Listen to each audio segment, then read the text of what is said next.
বহুল প্রতীক্ষিত ত্রয়োদশ জাতীয় সংসদ নির্বাচনে ব্যালটের লড়াই শেষ। বিপুল সংখ্যাগরিষ্ঠতা পেয়েছে বিএনপি জোট।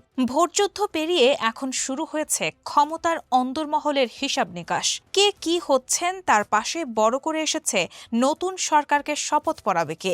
সংসদ ও স্পিকার না থাকায় মূলত এই প্রশ্ন এসেছে। নতুন সরকার কিভাবে দায়িত্ব নেবে, ক্ষমতা হস্তান্তর কিভাবে হবে, এসব প্রশ্নের উত্তর রয়েছে সংবিধানের নির্ধারিত প্রক্রিয়ায়। সাধারণভাবে নির্বাচনের ফল ঘোষণার ৩ দিনের মধ্যে নবনির্বাচিত সংসদ সদস্যের শপথ পড়ানোর রেয়াজ রয়েছে।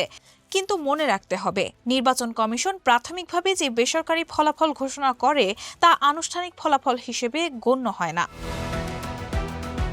সংবিধানের ১৪৮ অনুচ্ছেদ অনুযায়ী নির্বাচনের ফলাফল সরকারি গেজেটে প্রজ্ঞাপিত হওয়ার পর থেকে ৩ দিনের মধ্যে নির্বাচিত সদস্যদের শপথ গ্রহণ করতে হয়। অর্থাৎ গেজেট প্রকাশই এখানে মূল ধাপ। অনেক ক্ষেত্রে কয়েকদিন সময় লাগে চূড়ান্ত গেজেট প্রকাশ হতে। স্পিকার না থাকায় রাষ্ট্রপতি নিযুক্ত ক্ষমতাপ্রাপ্ত ব্যক্তি সংসদ সদস্যদের শপথ পড়াবেন। সংসদ সদস্যদের শপথের পর নতুন সংসদের আনুষ্ঠানিক কার্যক্রম শুরু হবে। এরপর সংখ্যাগরিষ্ঠ দলের নেতাকে সরকার গঠনের আমন্ত্রণ জানানো হলে তিনি প্রধানমন্ত্রী হিসেবে শপথ নেবেন এবং মন্ত্রিসভা গঠন করবেন। মন্ত্রিসভা শপথ গ্রহণ করার মাধ্যমে সম্পন্ন হবে সাংবিধানিক ক্ষমতা হস্তান্তর।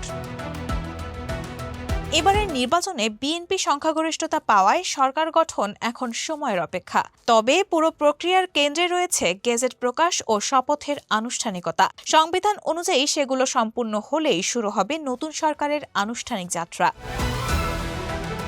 রায়হানা হক মুন, RTNN।